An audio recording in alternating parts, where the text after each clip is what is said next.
I am Robert De Silva. We are at the men's shed trying to show the kids from primary school as to how we work at the men's shed.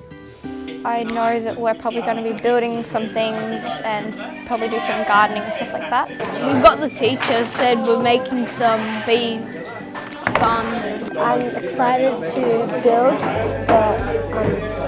the plants and the boxes. Yeah, it's fun, yeah.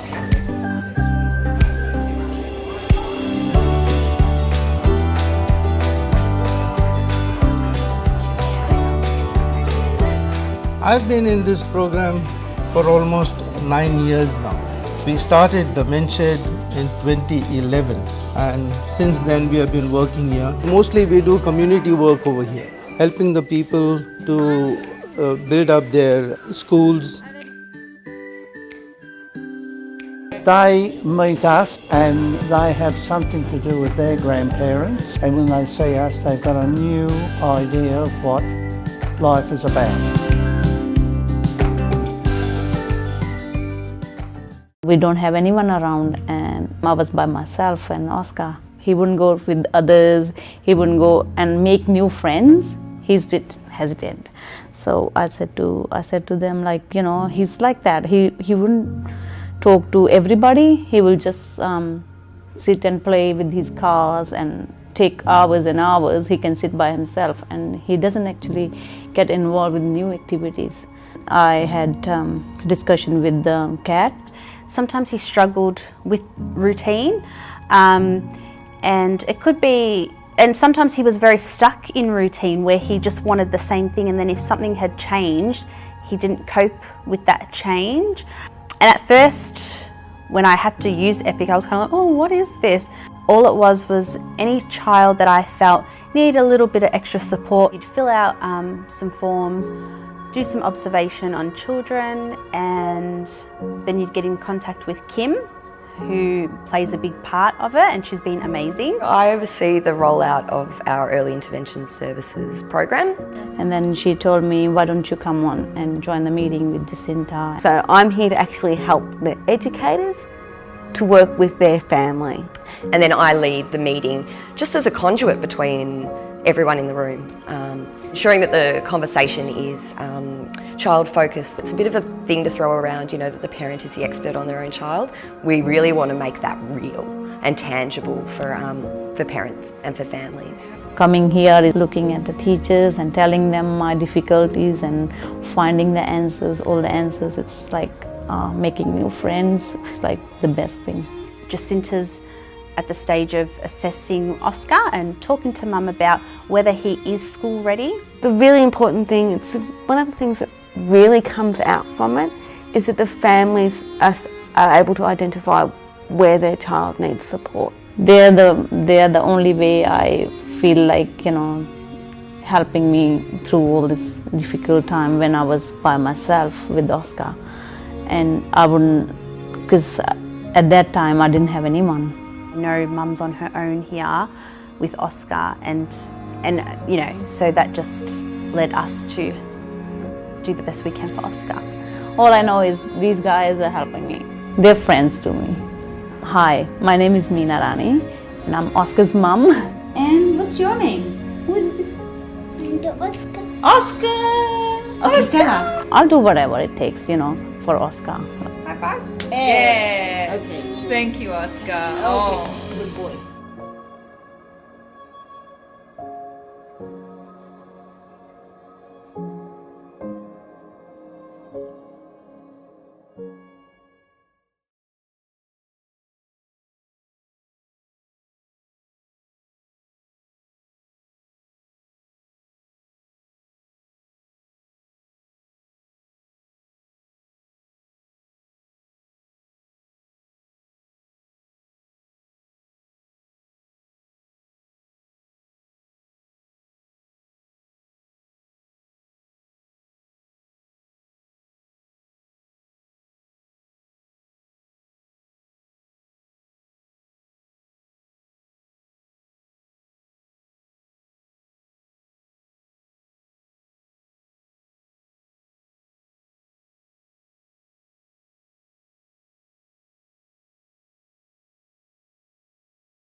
arriving at Airport West has been delayed.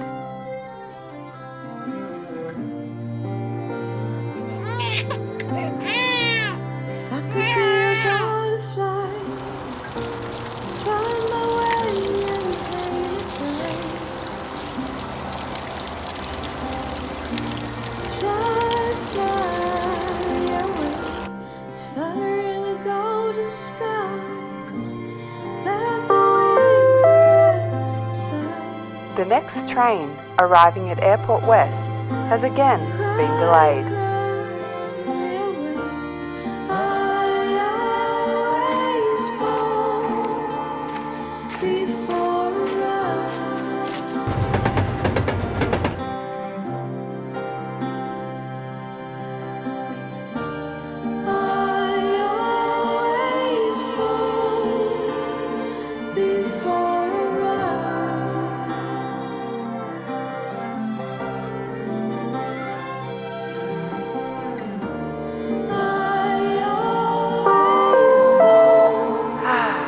Me again. The train ain't coming, people.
welcome everyone to the ordinary meeting of Council for 10th of December 2019. Now declare open. I'd like to extend a warm welcome to members of the public gallery who have joined us tonight, as well as those watching at home on the internet. Thank you very much. As well as being live streamed, the video recording of this meeting will also be available on our website, so attendees in the gallery advise that their presence may be recorded. I also ask that mobile phones be switched to silent mode during the meeting. On behalf of Moonee Valley City Council, I respectfully acknowledge the land on which we meet, that of the Wurundjeri Wurrung people of the Kulin Nation, and pay my respect to their elders past, present and emerging. We also extend this respect to other Aboriginal and Torres Strait Islander people here tonight. Councillors, I've received a request for an approved leave of absence from Councillor Serace for tonight's meeting. Can I please have a motion that Councillor Serace's leave be approved? Move Councillor Lawrence, seconded Councillor Gauchi-Marici. I'll put that to the vote. All those in favour? That is carried unanimously. We have also received an apology from Councillor Marshall for tonight's meeting. May I please have a motion that Councillor Marshall's apology be noted? Move Councillor Sypek, seconded Councillor Nation. Put that to the vote. All those in favour? That is carried unanimously. In terms of confirmation of minutes, can I please have a mover and seconder that the minutes from the ordinary meeting of Council held on Tuesday the 26th of November 2019 be confirmed? Moved Councillor Lawrence, seconded Councillor Sypek. Put that to the vote. All those in favour? That is carried unanimously. Conflicts of interest. Does any councillor have a conflict of interest on any item on the agenda tonight? Councillor Gauchi-Marici. Thank you, Madam Mayor. I've got a conflict of interest on item 10.5, an indirect conflict of interest previously disclosed to the CEO in writing. Thank you. Does any other councillor have a conflict of interest that they wish to declare tonight? In regards to the petition along Phillip Street, Keilor East, I live around the corner from it, but I'm happy to put it to present the petition to the council. But in future, I'll be declaring conflict of interest because I actually live in the vicinity. So, Councillor Sypek, would you like to declare a conflict of interest on putting forward the petition? I won't need to declare a conflict of interest on the petition, but if it does come to council for a vote in the future, I will be declaring conflict of interest. Okay. Thank you, Councillor Sypek. Does any other council have any conflicts of interest that they wish to declare? No? Presentations, councillors. I don't believe there are any presentations tonight. No. However, I would like to take this opportunity to acknowledge that this week is the 25th anniversary of the formation of the City of Moonee Valley on the 15th of December 1994. In 1994, the Jeff Kennett government restructured local government in Victoria, dissolving 210 councils and sacking 1,600 elected councillors and creating 78 new councils through amalgamations. In suburban Melbourne, 53 municipalities were reduced to 26. The new local government areas were headed by commissioners appointed by the state government. Democratically elected councils returned in 1996. The 79th Council was created in 2002 when the Shire of Dalatite was split into the rural city of Benalla and the Shire of Mansfield. There's a little bit of history for everyone. So happy silver anniversary to us. Okay, petitions and joint letters. My understanding is we have 2 petitions for tonight. Councillors, petitions to be presented. Thank you. Councillor Gauchi-Marici. Thank you, Madam Mayor. I've got a petition. Council's received a petition with 154 signatures requesting the removal of all parking restrictions on Albion Street, Essendon, between Tennyson and Lawson Streets, the replacement of pedestrian crossing with traffic lights at the corner of Lawson and Albion Streets, and the removal of bus stops 10741 and 10542, as there are existing bus stops located approximately 100 metres away, which are 10740 and 10541. So I'd like to move that Council resolves to receive and note the petition, refer the matter to the relevant officer for investigation and reporting back to Council, and advises the petition organiser accordingly. Thank you, Councillor Gauchi-Marici. Do I have a seconder for that motion? Councillor Sypek. Put that to the vote. All those in favour? That is carried unanimously.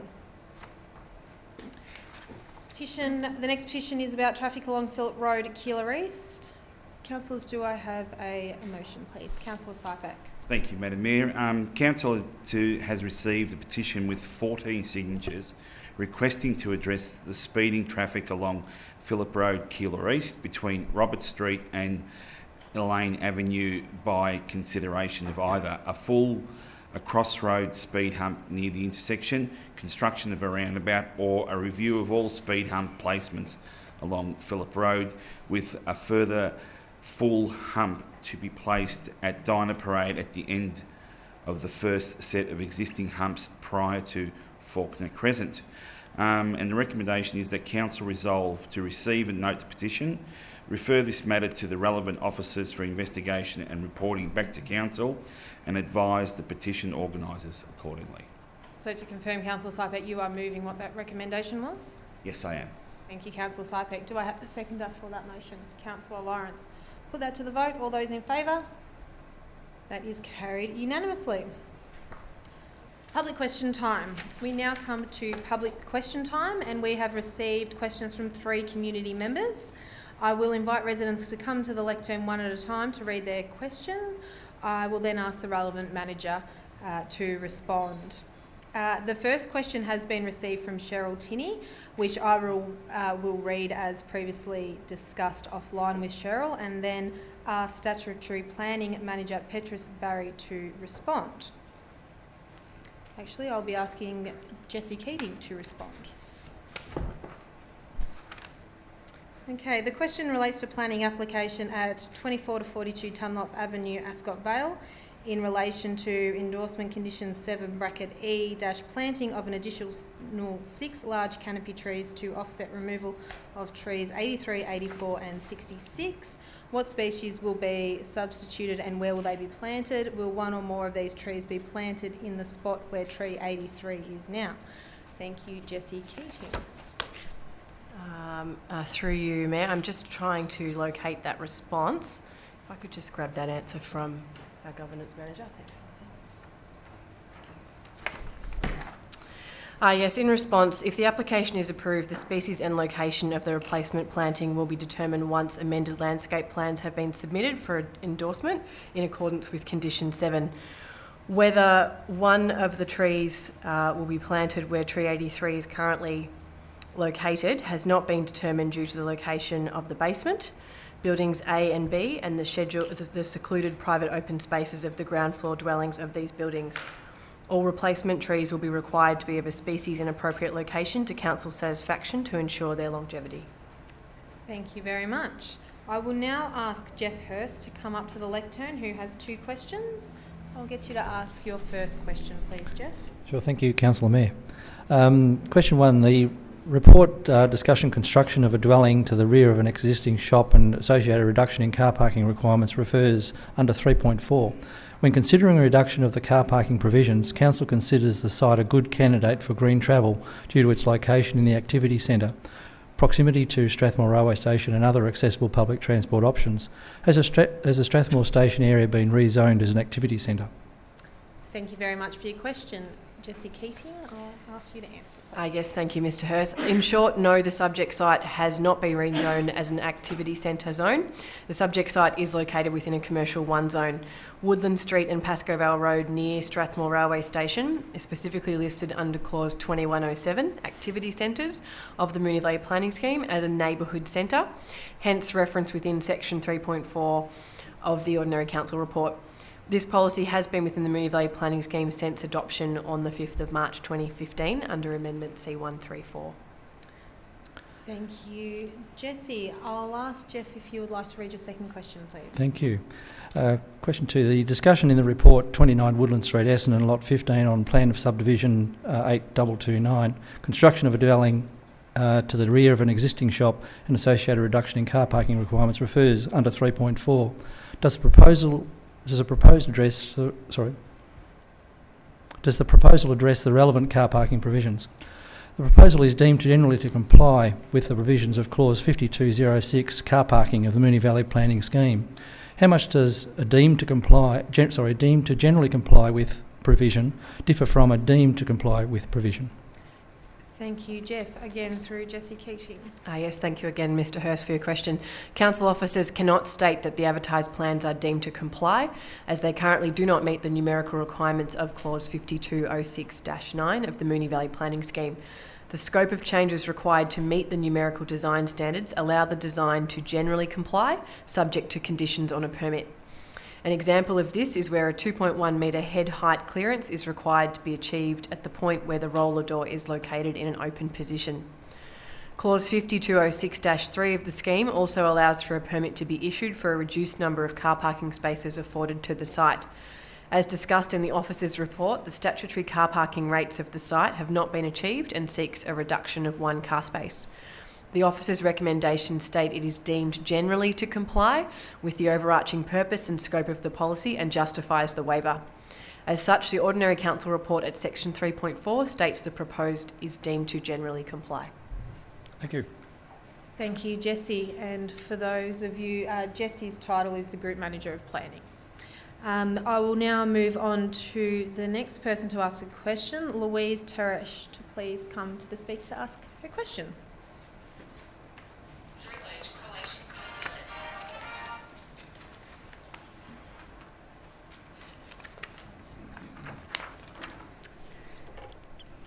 Good evening. Thank you, councillors, for allowing us to be here today.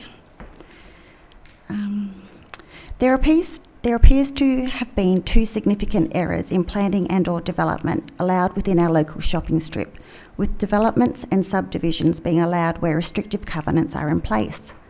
Specifically at the Chemist/Medical Centre at 23 Woodland Street, Essendon, and at a 3-storey development at 27 Woodland Street, Essendon. If this is in fact the case, how does this happen? And is there anything that can be done to rectify it or compensate the community? Secondly, are there processes in place to prevent such instances happening again? Thank you, Louise. Again, through Jessie Keating, the Group Manager of Planning. I'll get you to respond. Yes, thanks through you, Mayor, and thank you, Ms Tosh, for your question. I'm going to respond in relation to each address. So first I'll speak to 23 Woodland Street. In relation to 23 Woodland Street, the following summary is provided for clarity. The Supreme Court Order Conlon v Benton Annos 2017 VSC 244 decided upon section 84(1)(c) of the Property Law Act identifies that the covenant can allow substitute for shop the expression retail premises and offices, or shop including retail premises of any kind or office. At the concluding paragraph 127B2, pursuant to clause 7303 of the Moonee Valley Planning Scheme, a medical centre is under the umbrella definition of office, therefore is considered an allowable use under the covenant associated with the site. There is therefore no breach of covenant identified at that location. In terms of 27 Woodland Street, in relation to planning permit MV 19742/2008 for the construction of a 3-storey building including basement for use as a shop and 3 dwellings and reduction in car parking requirements at the site, the following response is provided. Council obtained legal advice prior to a decision made on the 21st of September 2009 to issue the planning permit. The legal advice was obtained and confirmed the proposal of 1 shop and 3 dwellings was not in breach of the covenant. At the time of the decision, there were no contradicting legal or planning matters of contention. This decision, therefore, was granted and no overruling through the Victorian Civil and Administration Tribunal was resultant. Finally, in reference to 29 Woodland Street, the contention associated with the covenant dated 14th of June 1926 associated with the site are in relation to the attachment of an existing shop to a proposed dwelling. This is not discussed within the above-mentioned Supreme Court ruling. As such, cannot be a reference nor weighted argument in relation to planning permit application MV 242/2019 for the construction of a double-storey dwelling to the rear of an existing shop and associated reduction in car parking requirements. Council's Statutory Planning Department have sought legal advice to interpret the wording of the covenant. The findings of this legal advice have formed its position as outlined within section 3.6 of the Ordinary Council report. There is no case law listing the proposed development at 29 Woodland Street.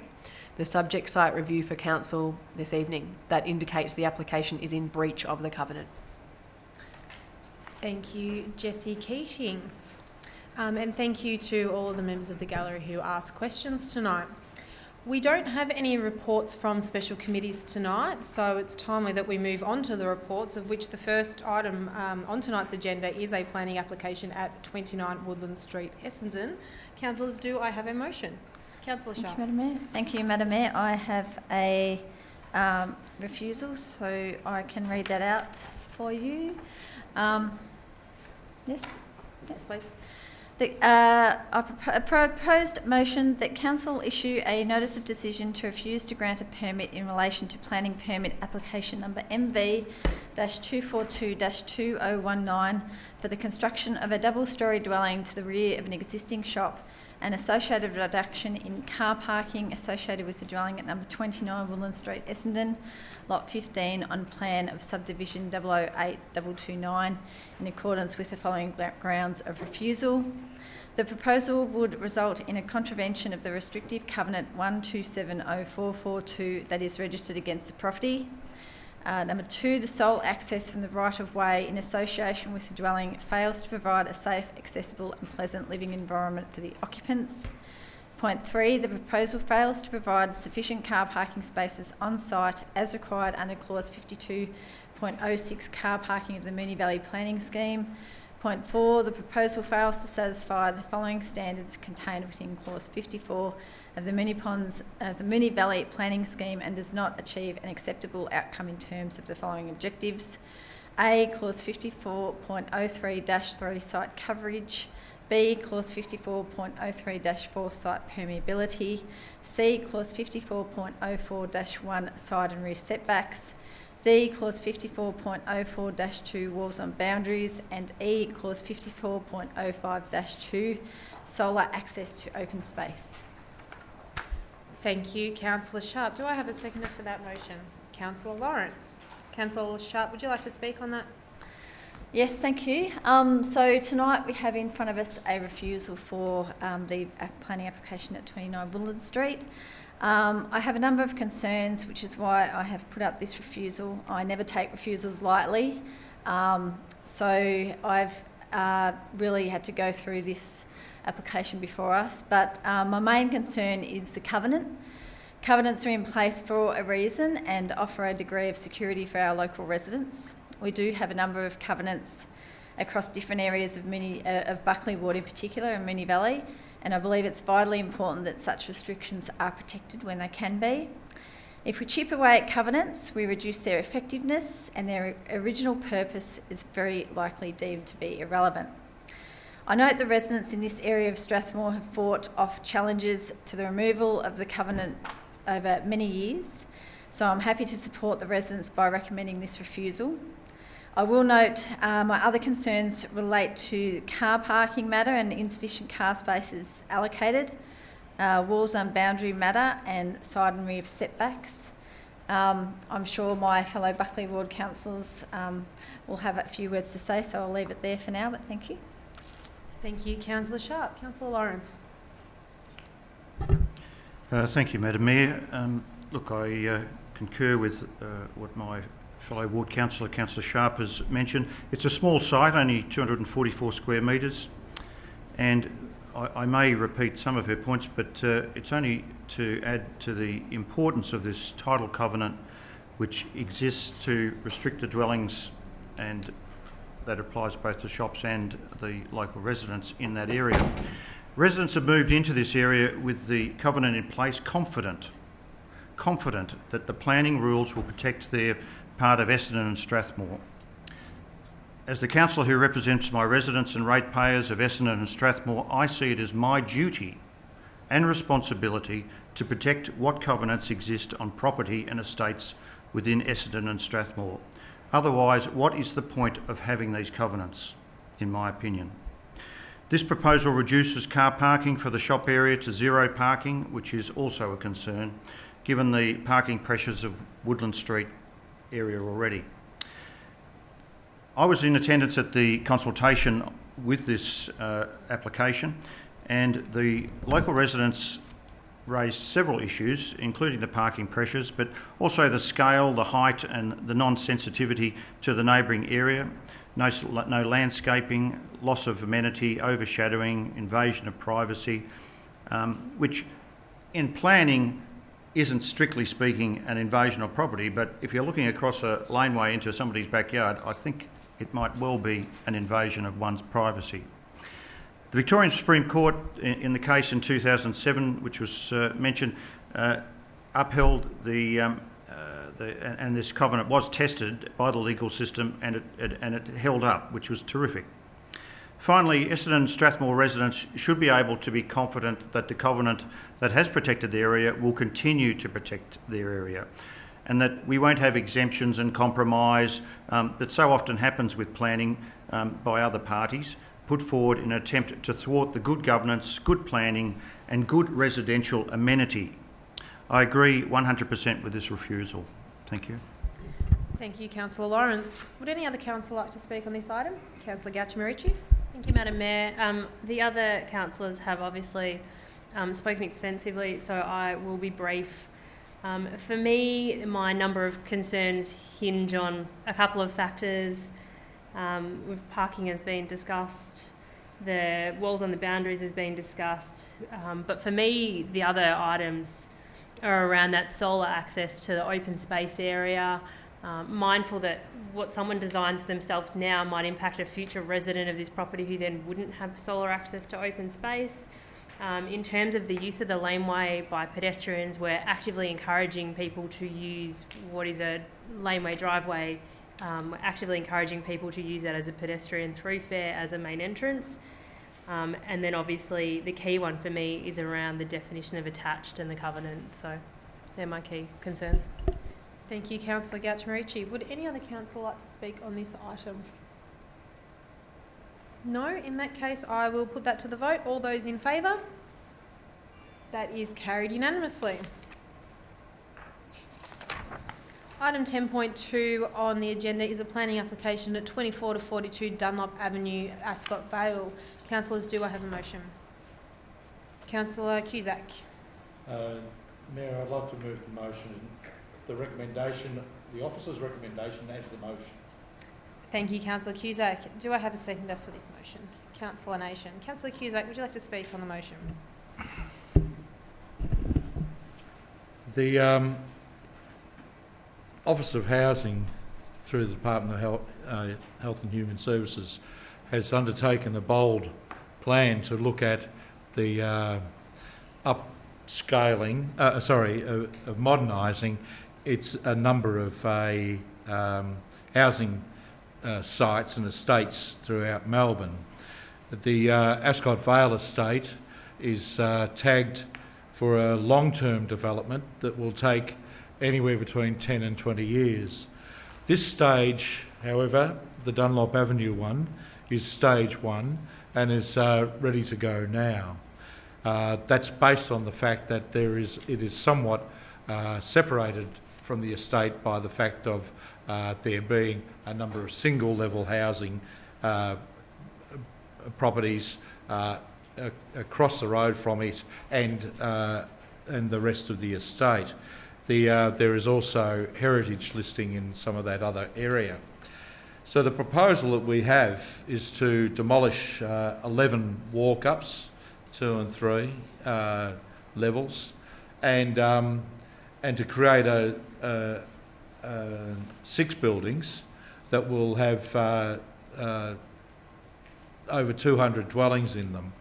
There will be 88 dwellings will be for social housing and affordable housing, and there will be a further 112 which will be earmarked for sale privately. This mix changes the notion of what a housing estate in that area will look like. It talks heavily about, obviously, integration of opportunities for people in social housing and their needs to be addressed equally when people in private dwellings are looking to do so. There are 66 one-bedders, there's 116 two-bedders, and there's 18 three-bedders. The high number of one-bedders recognises the fact that there are many people in social housing who are single and don't need a large dwelling. There are, however, by far the most in proportion of the 200 are two-bedders. The whole project talks about an increase in public housing, although I believe it's probably too small, but a 10% increase is a target. It's near public transport, and at its highest point it's 11 metres. There is the objections to this have arisen from the fact that there is a backyard that is for all of these apartments that is common to the backyards of Francis Street.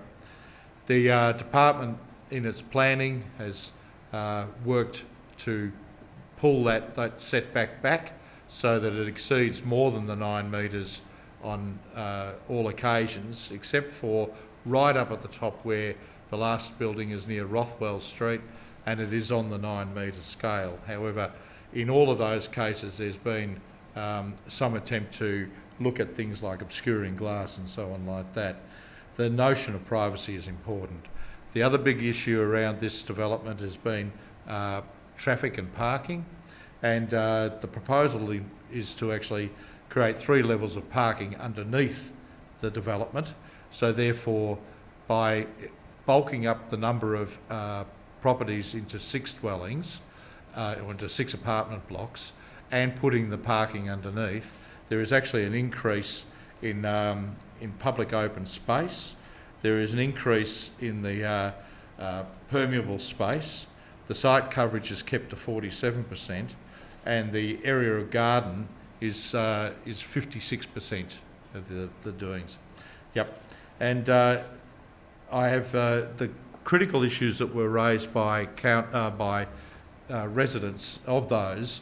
There was a very important one in respect of the tree number 83, and the arborist report indicates that a high-risk tree, if the tree is to be retained with the current proposal, this will become a high-risk tree as the occupancy rate and target potential will increase. It also goes on to talk about the impacts of the development around the tree, and that it will further require a reduction of the tree's size, and so therefore ultimately compromise its how it appears. Can I have just another little bit? Another minute. 30 seconds, Councillor Cusack. Right. Okay. So the questions. Very important decision, sorry. So there are also, however, plants in the conditions of this report, in this planning permit, that there will be over 200 additional trees planted on the site, and there will be the number of trees that are otherwise noted in the report to be preserved along the front. So on balance, we've preserved as much as possible of the trees that are recognised for their size and so on. I'm afraid that we can't possibly have everything work perfectly in this development, but it's again, it's a major change. It brings opportunities for the residents of Dunlop Avenue to live in in modern climate, with the opportunity to live in 6-star rated dwellings, and to also. I'm mindful of the meeting procedures, so I will. Are you right? Thank you, Councillor Cusack. Councillor Nation, would you like to speak on the motion? Thank you, Mayor. So I am seconding this motion on the basis of assessing it as a planning application.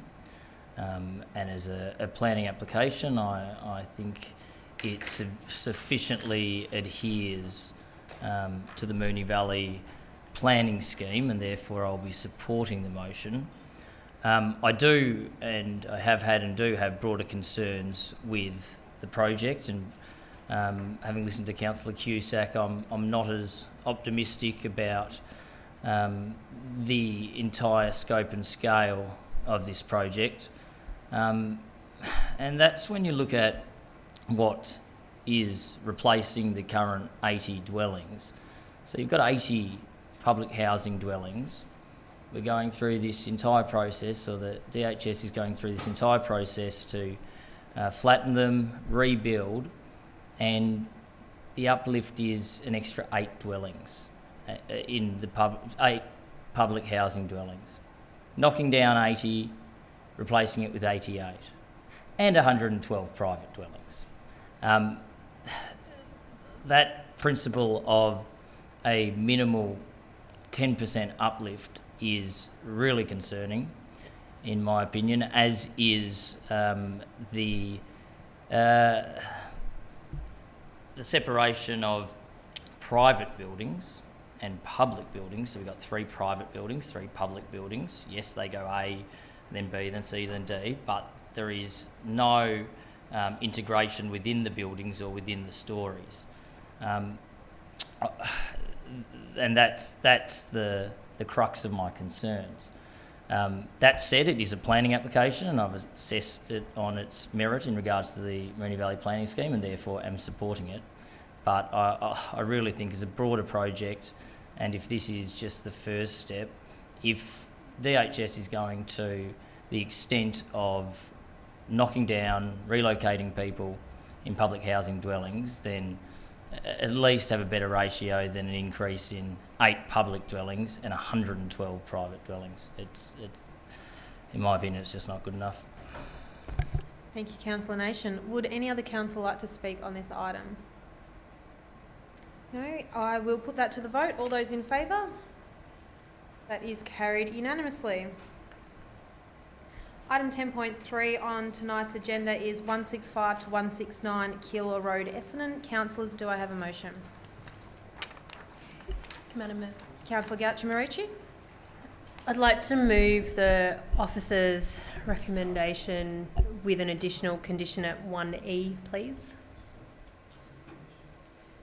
Apologies, we need quiet in the gallery. Thank you. Sorry, but I don't understand the process. I've put in an objection and we haven't even heard any of the... Yes, I understand that, but we're in the middle of a council meeting, so I can perhaps get somebody to explain that to you later. But at the moment, we've got to give respect to Councillor Gauchimarici, who's moving on to 10.3. Can I just say, this is a huge project. No. And 24 to 42 is huge. Excuse me, I'm sorry, you can't interrupt in a council. On Woodland Street, which is only 244 square metres. Excuse me, we'll have to ask for you to leave the chamber. Without any discussion. I'll have to ask for you to leave the chamber. I mean, guys, you know, at least talk about the objection and about the issues that were raised in the objection, but all of a sudden it's been passed.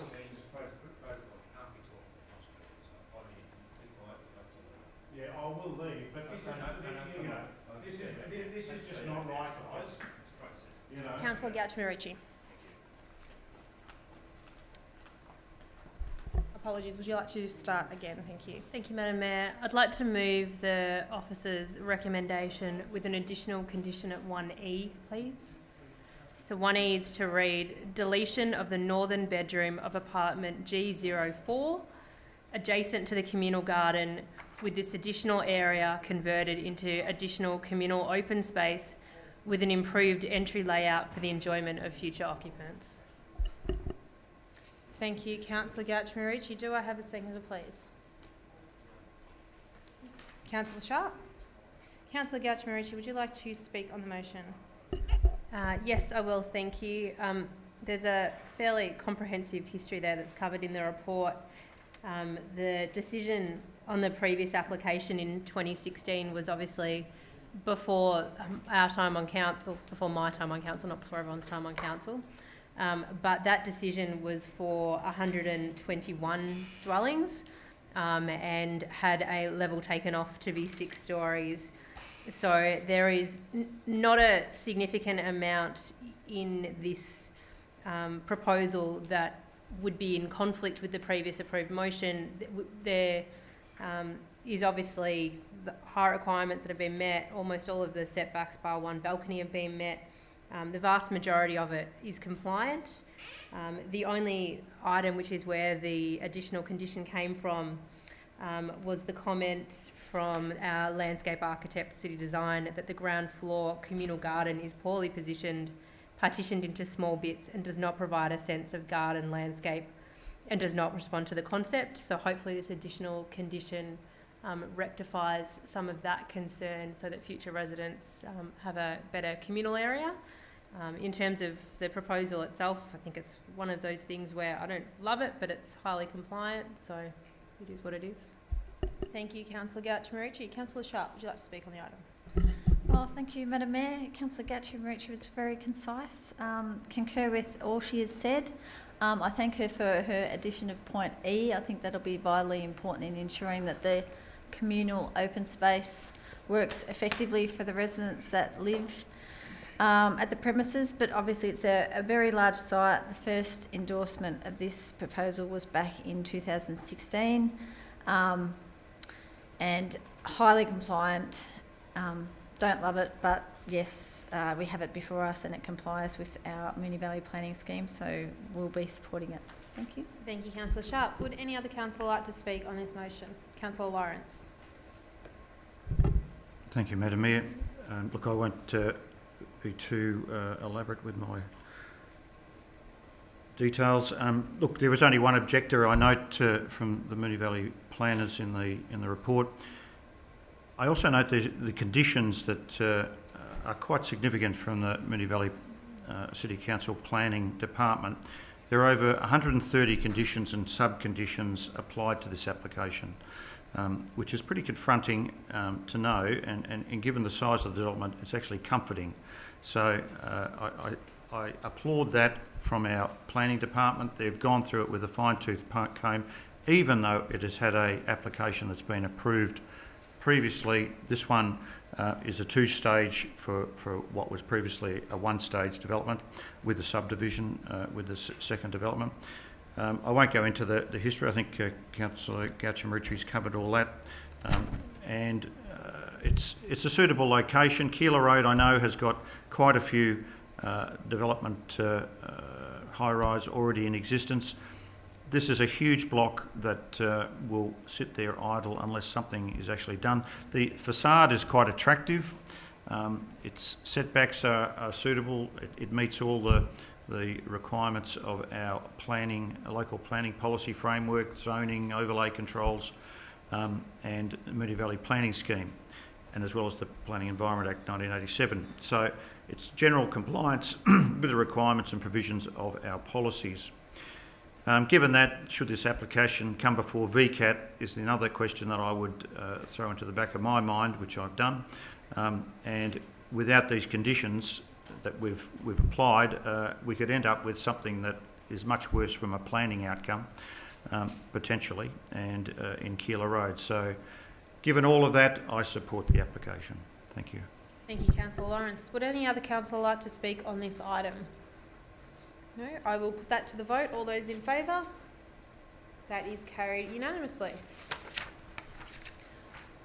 Item 10.4 is the next item on the agenda and is a planning application at 8 to 24 Everidge Street, Moonee Ponds. Councillors, do I have a motion? Councillor Nation?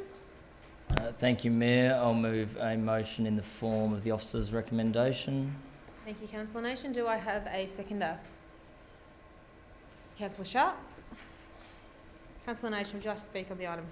Thank you, Mayor. So the application we're considering in this report is at 8 to 24 Everidge Street. It's a proposed 16-storey tower, which is a combination of food and drink premises, office levels, and 89 dwellings.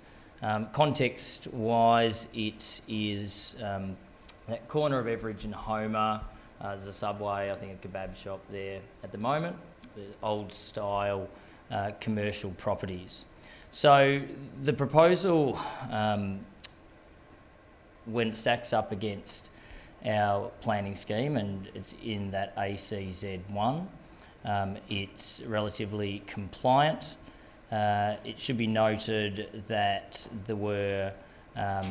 conditional support was provided from Council's Development Engineering Unit, Traffic and Transport Unit, Waste Management Unit, Environmental Sustainable Design Officer, Strategic Planning Unit, Landscape Architect and City Design Unit, Senior Sustainability Officer and Commercial Property Unit. So conditional support was provided by all those areas of council, and I think for me, particularly that traffic and transport, their recommendation that this application should go ahead with some minor tweaks to the vehicle entry and the car lift, because initially I did have concerns with the 65 parking spaces, which is a reduction of what's required, but we know in Moonee Ponds, particularly in the activity centre, it's that balance of providing some parking but not creating even more traffic issues by every dwelling having a vehicle, and trying to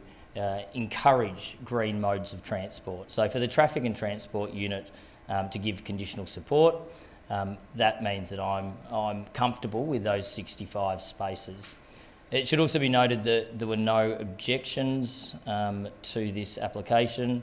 It is opposite a considerably larger building that keeps going up, and if we look a little bit into the future, I'm sure on the other side, Moonee Ponds Central may also end up going up to a similar height to this application, if not larger.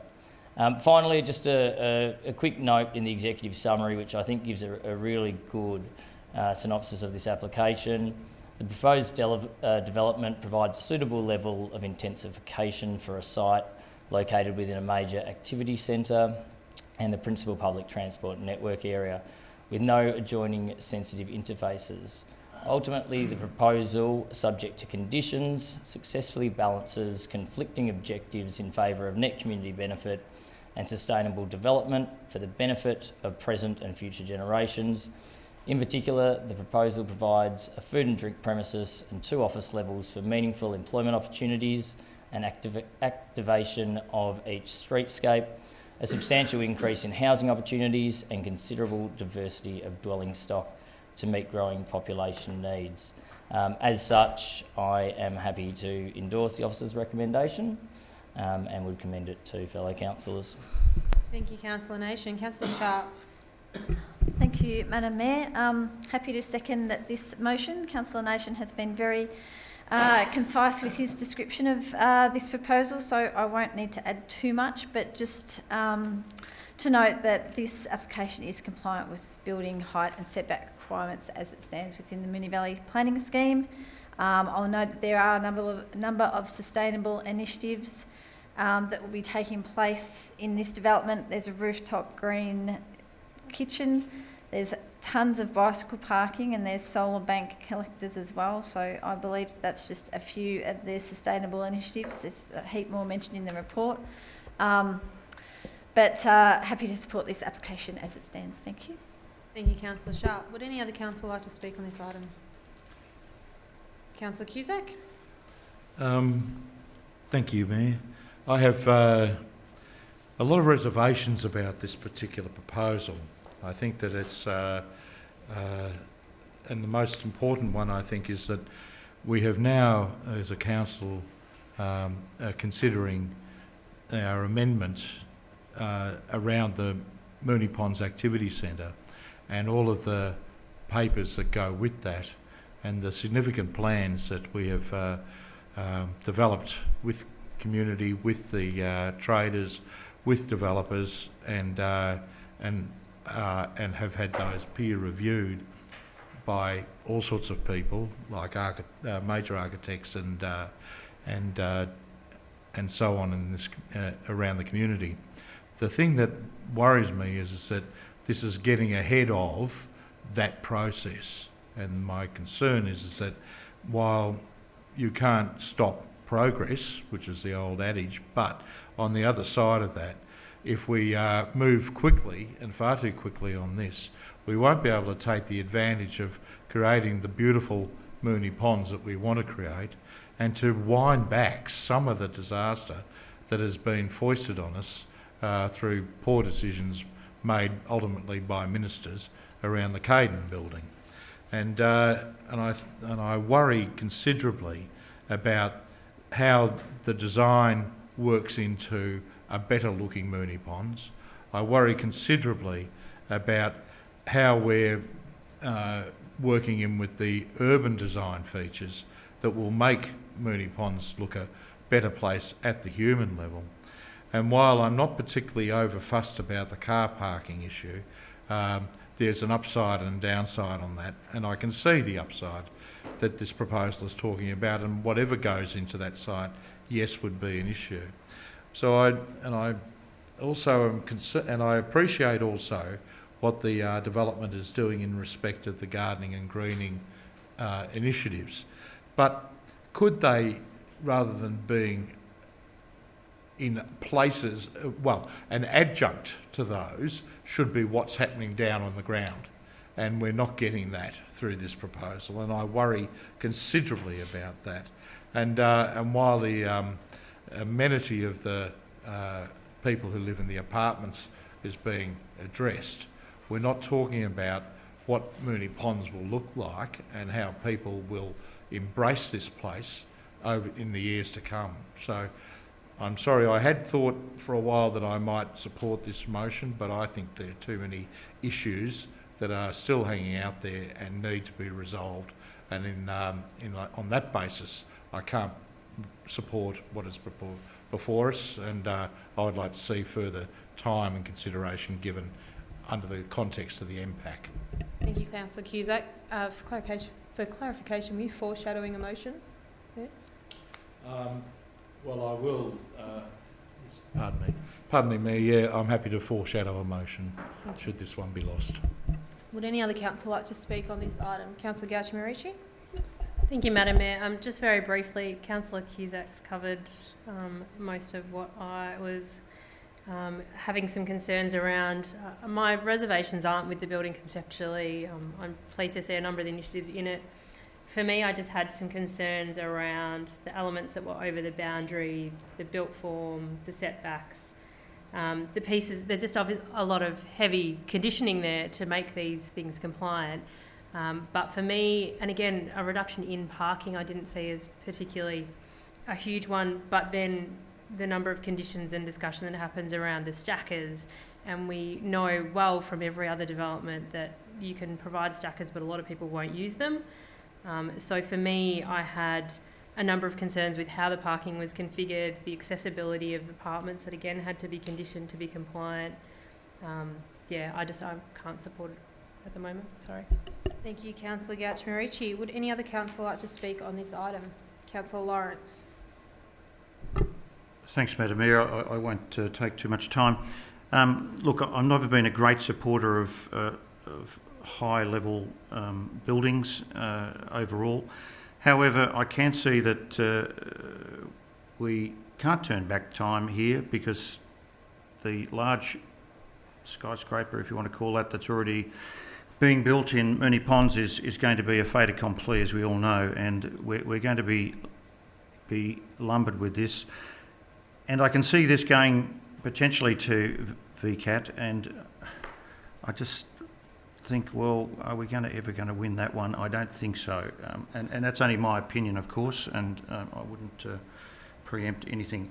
However, on the positive side, I've thought about this building, and they have thought very long and hard about the number of apartments, but also given that there is a need in Moonee Valley for office space and large office space. We are lacking terribly in that side of the business world for large areas, for slightly middle of the road size businesses to have a larger office space, and this is providing that. So I'm encouraged by that from a business perspective, because it'll bring people into the area to work, and we need that as a municipality.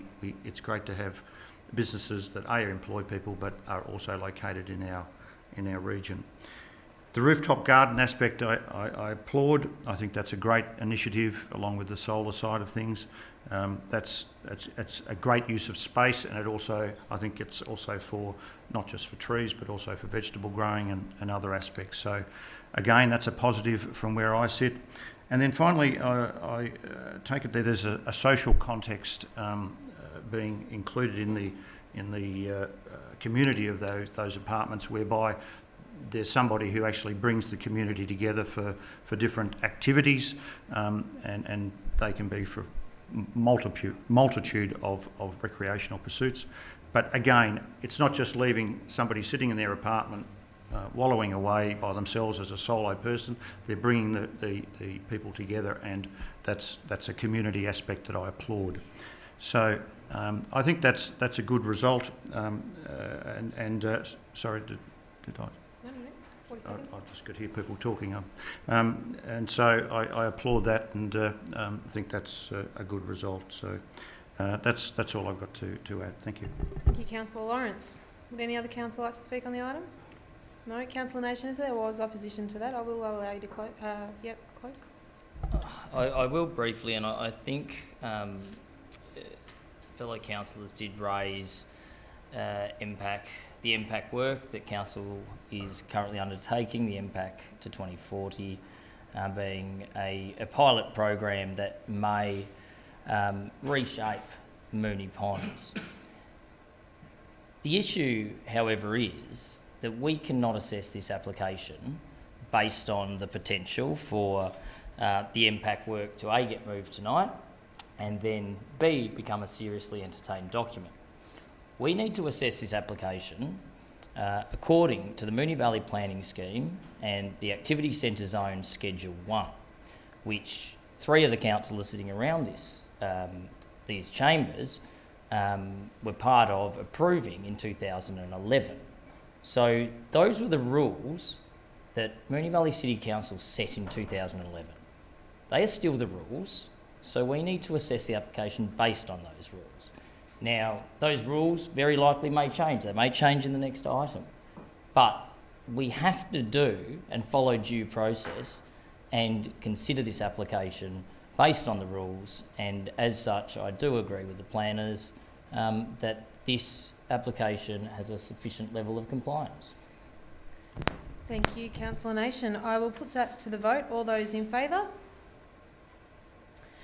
Councillor Sypek, Councillor Sharp, Councillor Nation, Councillor Lawrence. All those against? Councillor Gachmi-Ricci, Councillor Cusack, Councillor Byrne. That item is carried. Item 10.5 on tonight's agenda is Amendment 207 Moon Impact to 2040 Moonee Ponds Activity Centre Local Plan. Councillors, do I have a motion? Councillor Cusack. Oh, apologies, sorry. Councillor Gachmi-Ricci has a conflict of interest. Councillor Cusack. Mayor, I'd like to move the officer's recommendation as the motion. Thank you, Councillor Cusack. Do I have a seconder for that motion? Councillor Nation. Councillor Cusack, would you like to speak on the motion? It's a big one. We've been looking at how to manage the Moonee Ponds Activity Centre for many, many years. When I came into council, there were documents tabled as potential mechanisms for doing this, and what we have achieved over time was not a very spectacular way of approaching the whole process.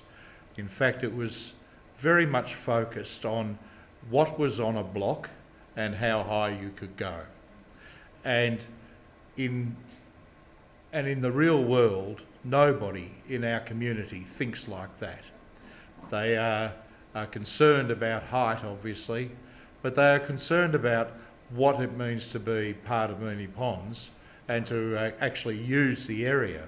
So whether you're somebody who's a developer, whether you're somebody who is a resident, whether you're a business in Moonee Ponds, whether you're part of a community service that is needing to be established in Moonee Ponds, or whether you're somebody who just visits occasionally and wants to use the shopping precinct or whatever like that, we had never quite tied all of those pieces together in our previous planning approaches. So we were given the opportunity by the state government to actually look at how that might be done. Moonee Valley was selected on the basis of how well it actually has done its planning in the past. And so it is somewhat ironic, having just said that we didn't do it well, to say that we've got a pilot, because we do things well. So swallow that and think about what happens in the rest of suburbia. Well, this proposal that we have in front of us looks at an overarching picture for what Moonee Ponds will look like. It is supported by a number of strategies that talk about all sorts of things, whether it is the greening of Moonee Ponds, whether it is the development side of Moonee Ponds, whether it is the potential to bring in better ways of looking at waste and traffic and so on like that. It is going to have parts of it that are somewhat controversial, and it does have parts of it that will be somewhat aspirational, but are also in that aspiration recognising where the big difficulties lie in the city of Moonee Valley and its one of its central points, which is Moonee Ponds. And if we are serious as a council now, we have to think and endorse this proposal. This getting this amendment up and getting the process in place is critical to the long-term future of Moonee Ponds.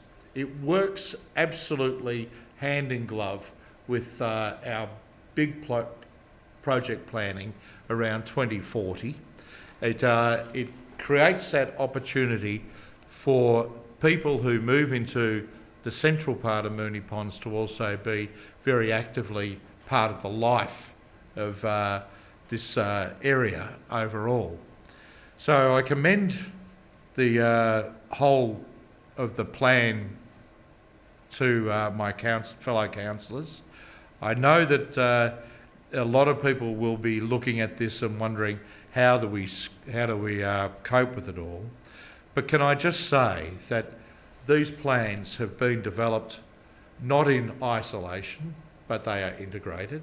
They have been peer reviewed at every step, not by just average players in the game, but some of the most influential architecture firms and traffic engineers and the likes of that across Victoria and Australia. So it's got real substance to it. It's got real power to make a change. And although I'd like to steal a line from Councillor Lawrence, we can't wind the clock back, no. But what we can do is make the clock tick slightly differently, or tick with a different sound, so that when things are being done in the future, they're being done with a different purpose. So not the old metronome, but something that is a bit more lively and concerted. And I hope that, not for me, but for the generations to come, that the decisions that we make now around this particular plan and what we want to get the planning minister to swallow and what we want to set as a precedent across Victoria's Melbourne suburbs is a really important step. And I hope everybody would come along for that ride. Thank you, Councillor Cusack. Councillor Nation. Thank you, Mayor. Definitely concur with Councillor Cusack that this is an extremely extensive and comprehensive piece of strategic work.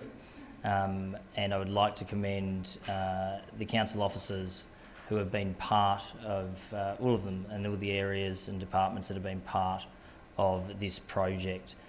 When you even just have a look at the hard copy documents and how extensive each of the background documents are, from built form to the streetscapes and public spaces, the public open spaces, transport, employment and floor space, affordable housing, and council's doing a few more initiatives there, and even the wind, the dynamics of the wind and how that works with buildings. It is such extensive work, peer reviewed by peer reviewed by multiple experts in each field, and hopefully the overall work will ensure that the rest of Moonee Ponds that isn't developed in that current activity centre works with the existing buildings and works with the new communities there to make the Moonee Ponds Activity Centre an appealing place to live, to work, to recreate. We definitely can't undo the past, and you only need to jump outside the chambers and look up and see that Caden building keeping on going up and up. Ultimately, that was a decision approved by the Planning Minister, and potentially the selection of Moonee Valley as a pilot project may have been less about our reputation and more about a little bit of a sweetener for dumping that on our doorstep. All in all, fantastic piece of work, and I hope fellow councillors get behind it. It will at least guide that next chapter of Moonee Ponds, as Councillor Cusack alluded to, well into the future, and hopefully make it a desirable place to work, to live and to recreate. Thank you, Councillor Nation. Would any other councillor like to speak on this item? No, I'll put that to the vote. All those in favour? That is carried unanimously. Just get Councillor Gauchi-Marici back in the room, please.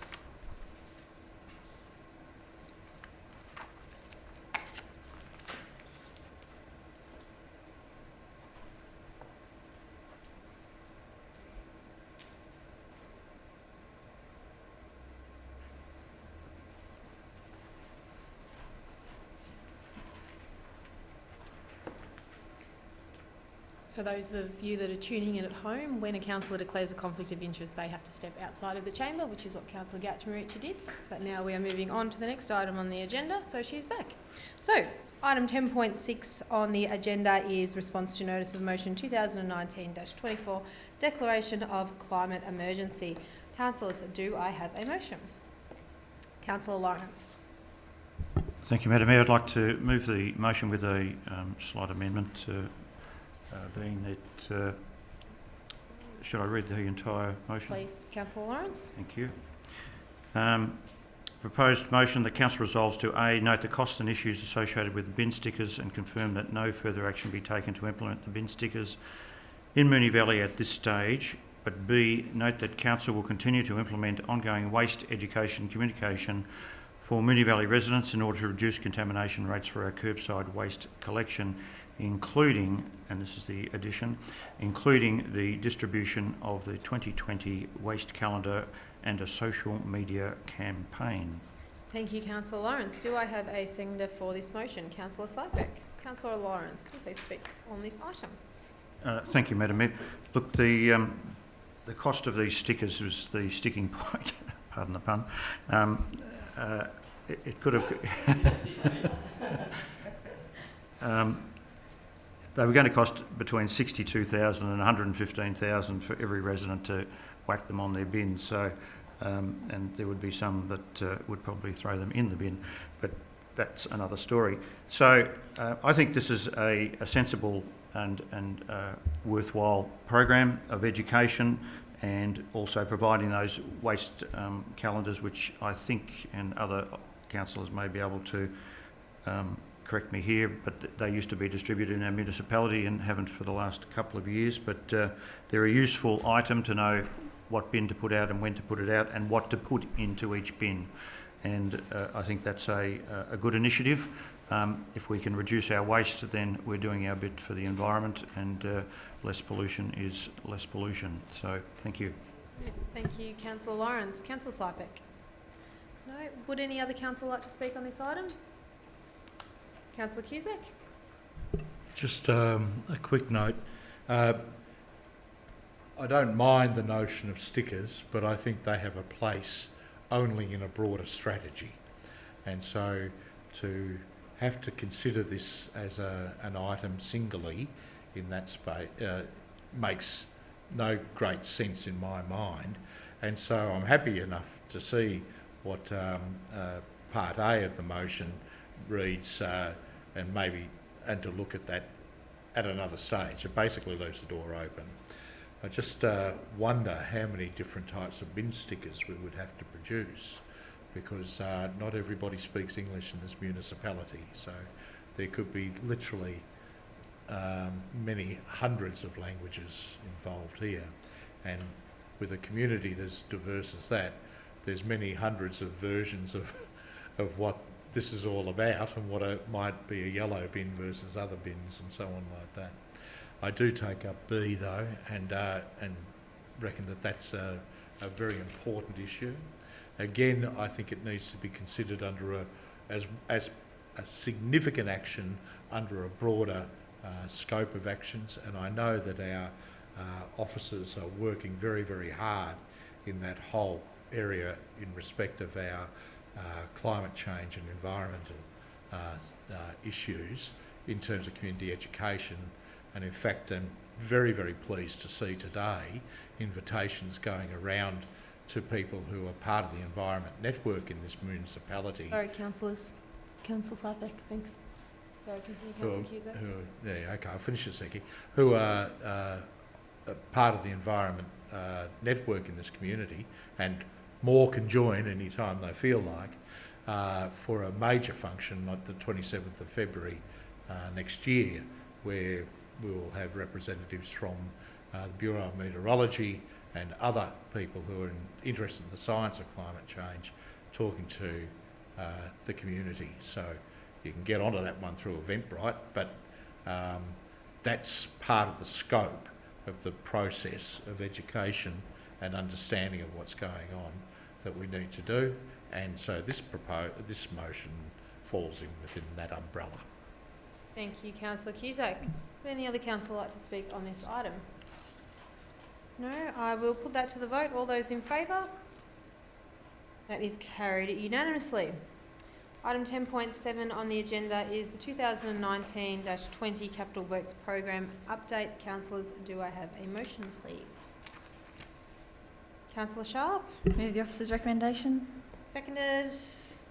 Councillor Cusack. Thanks, Councillor Sharp.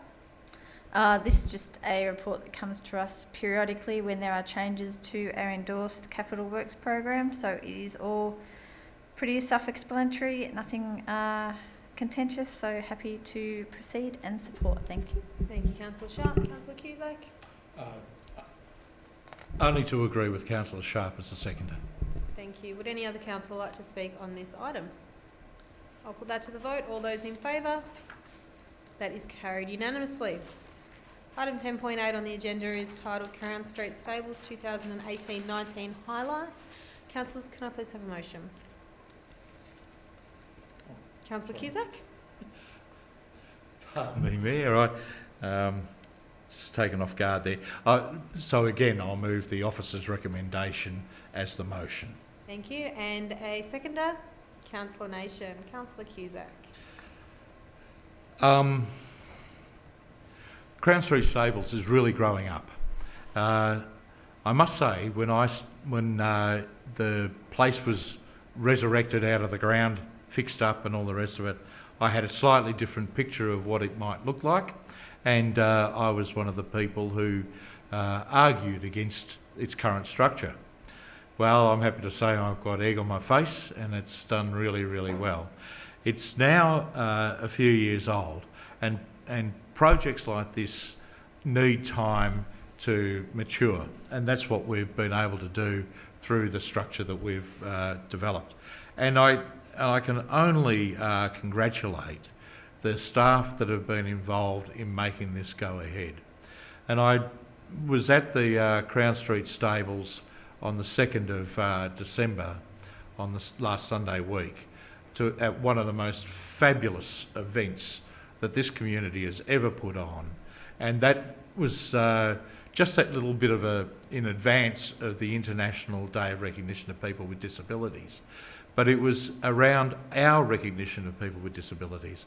And one of the great things that happens in Crown Street Stables is that this has now become a honeypot for people in our community to be involved in training, if you've got a disability, a place to go to if you've got a disability, just so that you can recreate, a place that is both indoors and outdoors. It is recognised generally, as I said, by people who want to do things around it. Now, balancing that wonderful aspect of it is how the community around Newmarket also love the Crown Street stables. And this is an area that we need to continue to work on and grow. But Crown Street will only benefit from the fact that in the last 12 months we've put in the lift so that many disabled people can actually get from the ground floor to the top floor. We've fixed up the top floor. A 3-year-old on their own could make enough noise to drown out everything that was happening down below. We've now carpeted it, so the heritage thing is a little bit different, but it works, and it works so well. And so now we've got the opportunity to expand how Crown Street goes. So that's what I'm just saying before when I started this, that this report goes to how it's maturing. And I think everybody associated with it should be very, very pleased with themselves. I think that when you see how what openings are being provided to people with disabilities, the fact that people are getting jobs and so on like that, and that significant people in our community who are decision makers are actually going down to Crown Street and witnessing it firsthand themselves and walking away impressed. Now, this is not a political thing, but Bill Shorten was there the other day, and he was quite surprised and quite knocked out by what he saw. Now, he'll take messages back to various people around that world of NDIS, around that world of opportunity for people with disabilities, and talk about how dear old Moonee Valley is actually progressing things better and in more effective ways than a lot of other places are doing it, because we're getting down to tin tacks, getting people's hands dirty. They're understanding where they're going to, and I think families, carers and all the rest of it are getting that residual glow as a result of being part of that. And don't worry, the community is really, really happy right now. Thank you, Councillor Cusack. Councillor Nation. Thanks, Mayor, and I'm happy to support this motion. It was actually one of the first items of business that came before the previous council term. My first term as a councillor was to overturn a previous decision where the Crown Street stables was to be leased out to a private operator and potentially would end up as a function space and not a space for community use. So it's quite heartwarming to see how that has completely turned 180, and it is now a great community space with council-driven initiatives, and very pleased that through this term of council it has continued to be in council hands, and I look forward to further reports received in regards to the Crown Street stables. Thank you, Councillor Nation. Would any other councillor like to speak on this item? No? Can I just make a very simple point? No. Well, it's about clarifying something I said in the... Sorry, Councillor, is it a point of clarification? Hmm? Is it a point of clarification? Yes. What's your point of clarification? My point is very simple. Councillor Nation reminded me of where Crown Street was going to potentially in its previous Councillor life. Cusack, I'll take that it's probably not a point of clarification, but Well, I'll give you 30 seconds. I just want to make the point that when I stated that, no, I'm not disagreeing with anything you've said, Councillor Nation. Well, all I'm saying is that my Thank point... you, councillors. Okay, I will put that, sorry, Councillor Cusack, but we will stick to the procedures. I was only ever interested in a community-based response, not a business-based one, and thank you, Councillor Nation, for raising that. Okay, I'll put that to the vote. All those in favour? That is carried unanimously. Item 10.9 on the agenda is proposed lease renewal, Strathmore Tennis Club. Councillors, do I have a motion? Councillor Lawrence? What would you like to move, Councillor Lawrence? Thank you, Madam Mayor. I'd like to move the officer's recommendation. Thank you, Councillor Lawrence. Do I have a seconder for that motion? Councillor Gatchamarici? Councillor Lawrence? Thank you, Madam Mayor. Strathmore Tennis Club is the responsible club that maintains, repairs, landscapes, both its club rooms, garden area, tennis courts, and does a first-class job of doing all of that at no cost to Moonee Valley City Council or its overall ratepayers. The only cost is to its membership. I say well done to Strathmore Tennis Club. They're asking for a 4-year lease to run through to November 2023, and I support this application from them and ask that our Moonee Valley CEO, Mr Lancaster, finalise the deed of lease renewal. Thank you. Thank you, Councillor Lawrence. Councillor Gatchamarici? It is obviously fairly self-explanatory. They've exercised the option to renew their lease for a further 4 years. I think what is important for us to know and for others to be aware, there's a broader project going on about renewing leases across the municipality. I'm mindful there are some clubs out there who are sitting in a space where they're not sure about their leases and what's happening. But this case has been about exercising their right to renew their lease, and that's probably where the difference is, just for those clubs who are wondering. So, thank you, Councillor Gatchamarici. Would any other councillor like to speak on this motion? No, I'll put that to the vote. All those in favour? That is carried unanimously. Item 10.10 on the agenda is a report on the proposed road discontinuance abutting the rear of 22 Church Street and 35 to 37 Bryant Street, Flemington. Councillors, do I have a motion, please? Councillor Nation? I'm happy to move a motion in the form of the officer's recommendation. Thank you, Councillor Nation. Do I have a seconder for that motion? Councillor Cusack. Councillor Nation. Thanks, Mayor. So this report is to propose basically kick-starting the process of selling discontinued pieces of what is deemed road but is essentially laneway to owners that back onto that particular piece of laneway. So it's a little parcel in Flemington. It backs along 33, 35, I think 37 Bryant Street, and a little bit at the back of 22 Church Street. When you have a look at the attachments, you'll see it's quite a slim portion. The residents who own, the owners of each of those properties, have given their consent to undertake this process. But this is just the first step, and you'll see in the recommendation that this will then create obviously the need for council to advertise, to also convene a Section 223 meeting if any residents or anyone of the broader community wishes to make a submission. It then, after public notice, comes back to council to make the ultimate decision. So this is just the start. As I said, we have consent of the property owners. It is a disused portion of road. They will have to compensate council financially for that portion going into their title.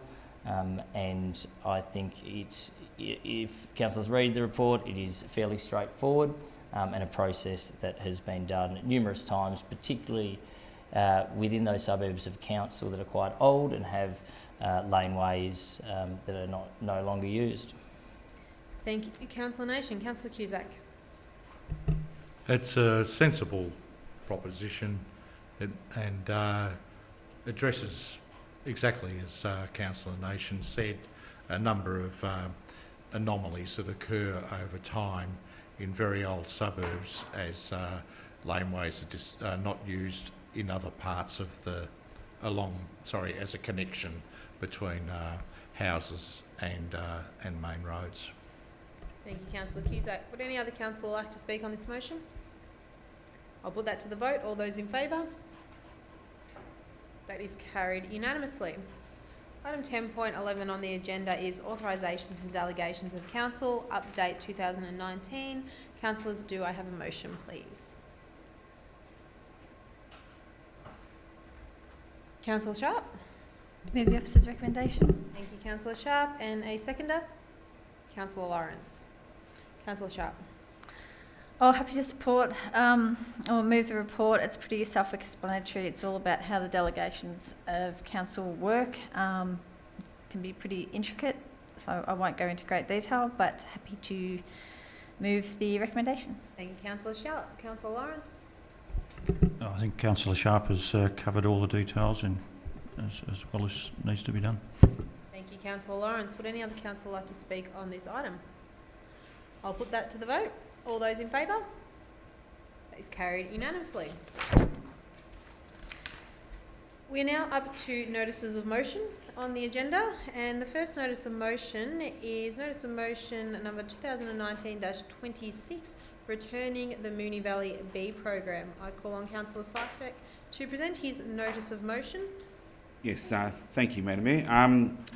I'd like to present to take notice that the ordinary council meeting to be held on the 10th of December 2019 is my intention to move the council receive a report about returning the Moonee Valley Bee Program, how it can include other community groups, clubs, and how it can be funded in the future. Thank you, Councillor Sypek. Do I have a seconder? Councillor Sharp. Councillor Sypek, would you like to speak on the motion? Yes, thank you, Madam Mayor. This was a very successful program that we had a few years back. Not only did we introduce it into Moonee Valley, we were the first council in the whole of Australia to introduce it. And then we went to the Municipal Association of Victoria, got it passed there by all the councils in Victoria, and we went to the Australian Local Government Association, and it was the majority vote of all the councils throughout Australia.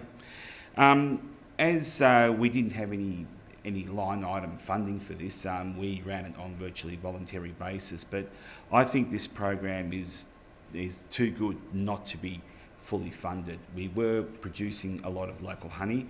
We were creating a lot of interest from the community. We had classes where we had over 300 people showing up and showing interest on how to start their own beehives. I think this is with the bee colonies around the world dying. If we can save as many hives as we can in Moonee Valley, I think that's a good thing. And in the meantime, from 2 years ago, I've had phone calls still from people as far as Geelong, Ballarat, and even Bendigo way asking, have we got any hives that we can give to them? The ones that we did have, we donated them out to all community groups, to our local community gardens, and I think some went to professional apiarists as well. But I can't see any negative items or anything negative about this not going ahead. So I'll leave it at that for the time being. Thank you, Councillor Sypek. Councillor Sharp. Thank you, Madam Mayor. Certainly happy to support this, and I must say that Councillor Sypek needs to be acknowledged for all his work that he did a couple of years ago in his mayoral term in order to get this bee program up and running. It was an amazing feat and an amazing achievement, and I can honestly say that in my time as mayor last year, the bees, and Moonee Valley being the bee city, was probably the most talked about issue when I was at any event with other councils, the MAV meetings. It was all about Moonee Valley and its bees. So it's been, and Canada, yes, thank you, Councillor Sypek. In Canada, we presented at Canada, and that was about the food sustainability issue and the way to tackle the food cycle. Obviously, bees are very important to that. So it's a massive issue, and I really strongly believe that if we can at least help the survival of bees in Moonee Valley, the project has got such a broad reach. So many councils want to emulate what we have done here, and I really think that so much kudos needs to go to you, Councillor Sypek, because you thought of it and you pushed it along, and you really worked hard to make sure that it was a success, and it was a huge success. And you were even on TV, on that Moving Feasts show. So we got so much traction out of it. It's fantastic. So certainly would love to see it come back.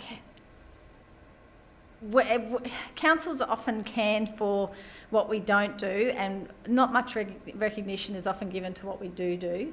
And this is such a fantastic project that really and truly needs recognition and needs to be continued. Thank you. Thank you, Councillor Sharp. Would any other councillor like to speak on this motion? Councillor Cusack.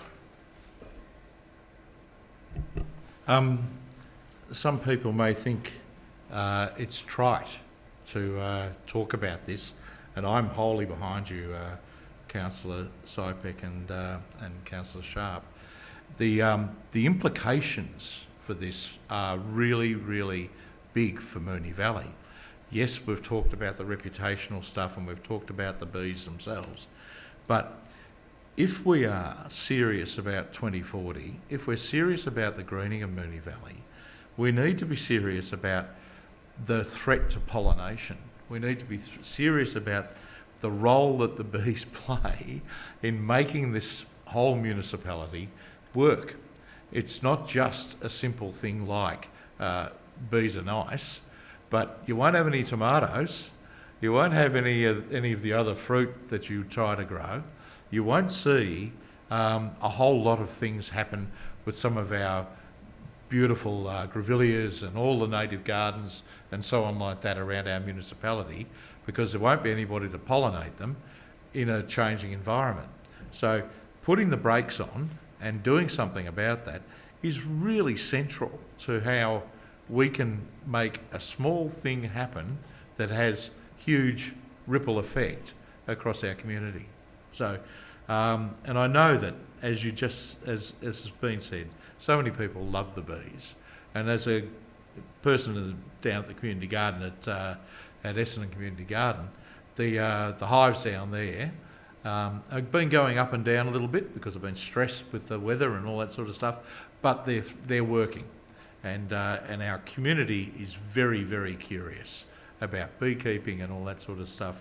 And one of the simple things that we could maybe do is just simply, now that we've got our nature strip planting ideas working, why couldn't we devote some of our nature strips to being the way to support the bee and insect population that pollinates? So purple's a lovely colour for bees. They really, really like it.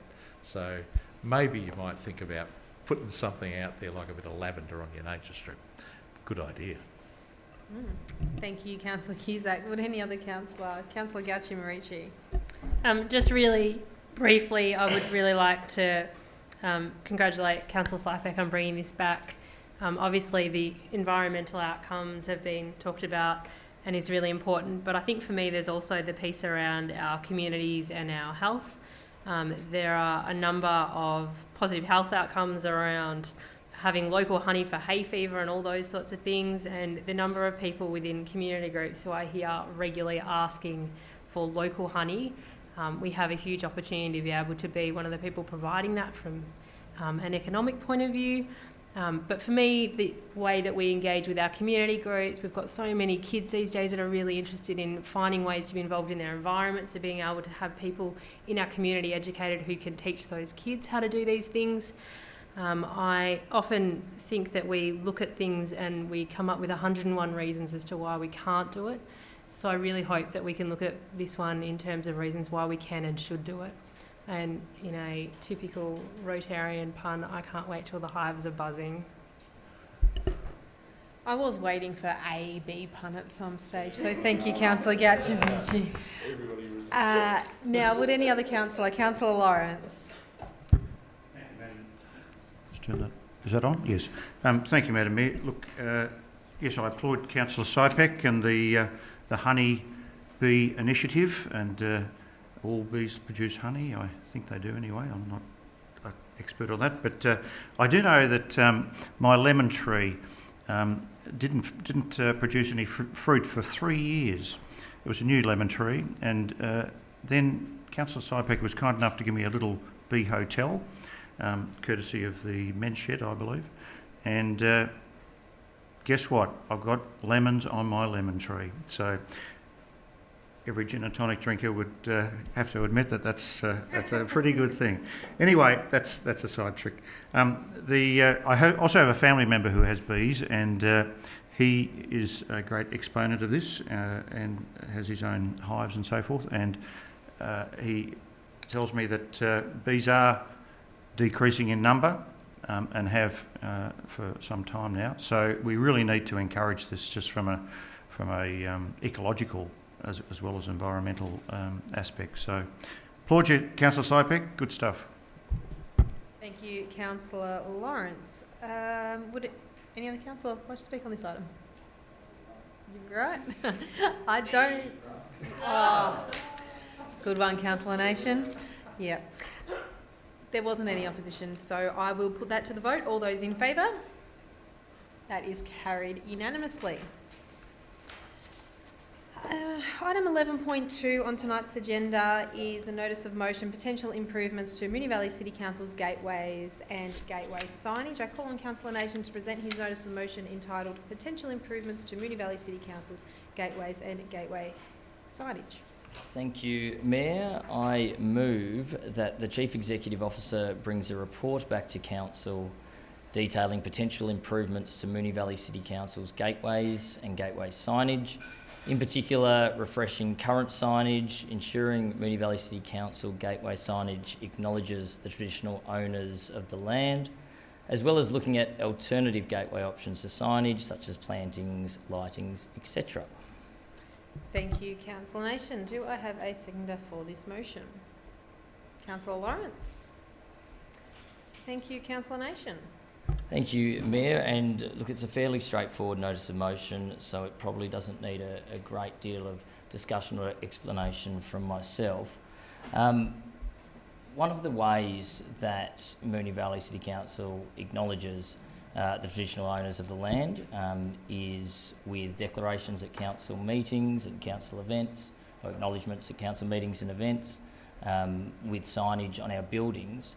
However, our gateway signs, which is the signs when you drive into the municipality, don't currently acknowledge the traditional owners. Now, that is in contrast to a lot of our neighbouring municipalities, and for example, if you're driving along Moreland Road into the city of Moreland, their gateway signage has that recognition. So this notice of motion was initiated by that concept, and then snowballed a little bit with discussions with officers just about what council can do to signify a person or a vehicle entering into our city on top of the traditional sign.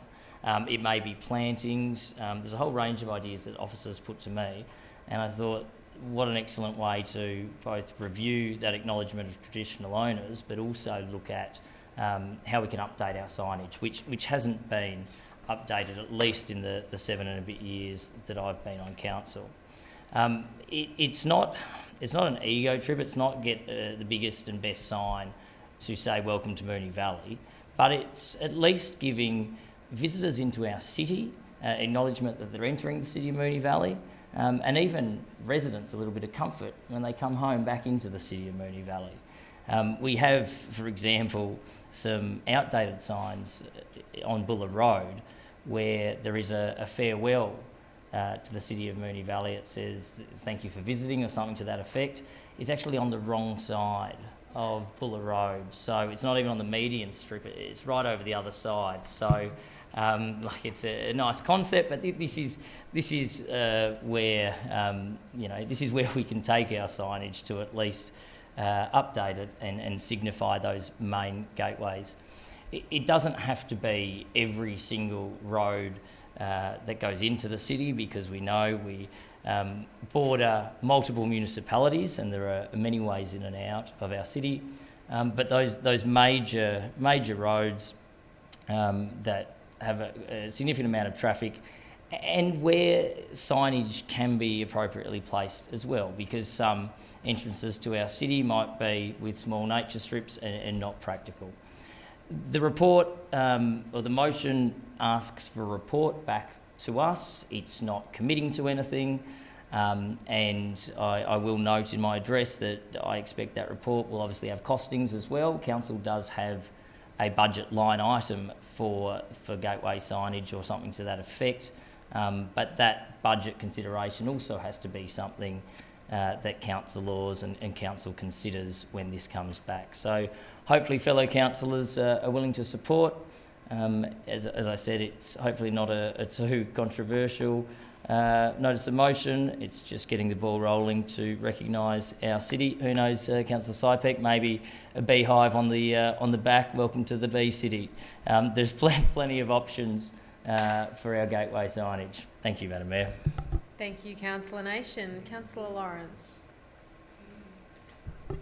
Thanks, Madam Mayor. Look, I think Councillor Nation has covered it extremely well, and I think the other aspect is we do have a lot of visitors come into our city, and it's that visitor economy that I have now indoctrinated myself through the Melbourne Western Tourism Authority, that the visitor economy is extremely important, and if we can get people to recognise where they are, and you know, if there's a nice sign saying "Welcome to Moonee Valley," boom, boom, it's straight in your face, then it's only going to enhance our reputation and the memory of people coming here. So I would like to think it's a good move. As Councillor Nation said, we don't need to have it on all the insignificant roads into our municipality, but certainly on those major thoroughfares, it's a great thing to have. Thank you. Thank you, Councillor Lawrence. Would any other councillor like to speak on this notice of motion? Yep. Councillor Cusack. A couple of quick thoughts about it, and while I'm in agreement with the mover and seconder of the motion, there's just a couple of thoughts. First of all, it doesn't necessarily have to be restricted to roads. We have the Maribyrnong River, which is very, very significant for us, and also some of our bike tracks, in particular the Moonee Ponds Creek Trail, come to mind there. We have examples of where the notion of being part of Moonee Valley and entering into Moonee Valley are critical for us. Hundreds of thousands of people go up and down Racecourse Road at certain times of the year. Obviously, during the racing season is one of them. And there's a whole interface with the City of Melbourne. And that delineation between us and Melbourne, while we are happy to blur it with some of the joint project sort of stuff, I think it's really important that people understand that Moonee Valley is different and that we have a different lifestyle and quality of way we go about doing things that is just not like other places. I applaud the issue of how we recognise traditional owners in this. It's absolutely critical, and that we've been far, far too lax for too long on that very point. The tourism issue is really critical, and I endorse that as well. And we've mentioned on a number of occasions the icons that we have in this municipality. It's funny, and it's often the case that people might say the Moonee Valley Racing Club or the race course and don't get the first bit that Moonee Valley is in Moonee Valley, and so on like that. But we have not just local or Victorian things that are known, but we have international based icons here, and so the rest of it is fairly straightforward. I commend the motion. I think that is absolutely excellent, and I'm particularly interested in the use of new technology and different technologies, or different ways of just presenting things in a simple way in the more traditional areas and traditional ways of doing it. Thank you, Councillor Cusack. Would any other councillor like to speak on this item? No, I will put that to the vote. All those in favour? That is carried unanimously. Item 11.3 on tonight's agenda is proposed relocation of the Bunyip Garden in Woodlands Park, Essendon. I call on Councillor Sharp to present her notice of motion. Thank you, Madam Mayor. I would like to take note that at the ordinary meeting of Council to be held on 10th of December 2019, it is my intention to move that Council authorises the Chief Executive Officer to stop the removal and relocation of the Bunyip Garden in Woodlands Park and use any available budget to restore and reinvigorate the space. Thank you, Councillor Sharp. Do I have a seconder? Councillor Gauch-Marici. Councillor Sharp. Thank you. So the Bunyip Garden, aka Fairy Garden. So if I intertwine those words, you know I'm talking about the same thing, because I've always known the garden to be the Fairy Garden, but from what I understand, I think it was named the Bunyip Garden by the actual original artist. But this cute little garden in Woodlands Park, the removal of such was never in the Woodlands Park master plan that was endorsed back in 2017. I was actually alerted to the potential moving of this or removal of the structure. I was notified by a local resident who was quite dismayed that we'd even be considering it, and to tell you the honest truth, when I read the email I nearly had a heart attack. Because I remember seeing the garden installed at least probably 20, 25 years ago, I'd reckon. And I remember thinking back at that time that it was probably one of the best things that we had ever done in one of our parks, because it really is just a magical place for particularly young kids. It's often used by toddlers and really young children to just climb around, climb in, climb over, and imagine all the fairies, and it's all sparkly and beautiful, although the sparkle has sort of gone a bit over the years, but that's part of this motion as well, because hopefully we'll be able to use some available budget to restore the structure. But getting back to it, where it's located at the moment is actually quite close to Woodlands Park House, and if anyone knows what Woodlands Park House is used for, many a time local families will rent the house out for kids' birthday parties. I had my first child's first birthday party there, so it's an awesome spot, and to have the Fairy Garden situated so close, it's perfect for littlies. So I was quite concerned that we would be considering, but like I said, it wasn't in the master plan, so to hear from the resident that we were potentially going to be removing it, it was something that sort of I had to look into straight away. So I will say that if you haven't seen it, go and have a look. It's probably a one-of-a-kind installation in our parks. I don't think we've got anything like it anywhere else in Moonee Valley. It was commissioned by a local artist at the time, and I believe the community got involved in the construction. Its removal, I think, would be very, very problematic. It's a concrete structure. So other than saw cutting around the whole thing and putting it on a flatbed and driving it to another location, I just don't even see how we could even salvage the structure being concrete. So I honestly believe that the best location is where it is now. It's been there for such a long time. I would love to see it restored, because its glitz and glam has waned a bit over the years. I mean, it's been 25 years, I'd reckon at least, that it's been there. But I really felt that I had to put this notice of motion up just to, I suppose, set the record straight, because there has been a lot of angst from the community about its removal, and it was actually notified in Valley View as well about in the section on what we're doing at Woodlands Park, because we're doing a lot of great works at Woodlands Park. It was mentioned in that little section that the Fairy Garden would be moved or relocated. So I just thought it best to put it out there. Hopefully councils will support this, but I'd like to see it just stay where it is. It's a beautiful part of the world, and we need to keep things like this, one-of-a-kind structures like this, that are really used by our community, really used by our parents and the real little kids.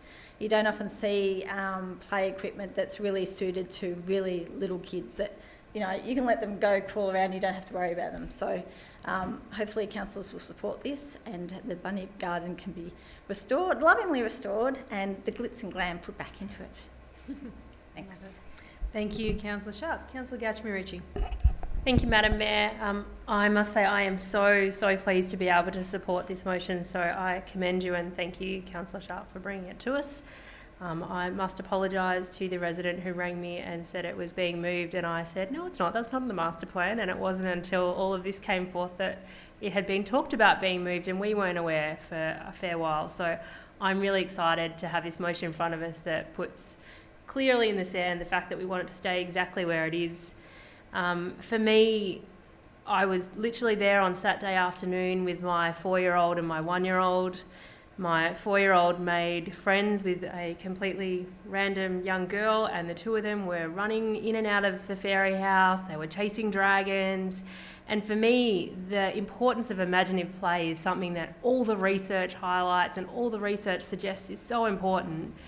For us to have structures like this in our play spaces where really young kids can involve themselves in imaginative play and make friends with people that they would never have a reason to play with otherwise. I absolutely love this fairy garden. It is my girl's favourite part of that park every time we go there, and if anything, all I can hope is that the light that has been shone on the bunyip garden means that in more of our play space upgrades and more of our future planning for parks, we include much more imaginative spaces, and we work with local artists to have features like this that we will be talking about in 20 years from now in other parks. Because for me, this is literally one of my favourite features of Woodlands Park. Again, we've been to so many kids' parties, and it is the one thing every time. Every little kid, boy, girl or otherwise, all get out there and they run through that fairy garden and they become dragons and princesses and they save each other, and it is such a really cool space for them to have imaginative play in. So I'm really pleased that it will hopefully stay exactly where it is and have a bit of a polish, shine and re-glitter. Thank you, Councillor Gachmi-Ritchie. Would any other councillor like to speak on this? Councillor Lawrence.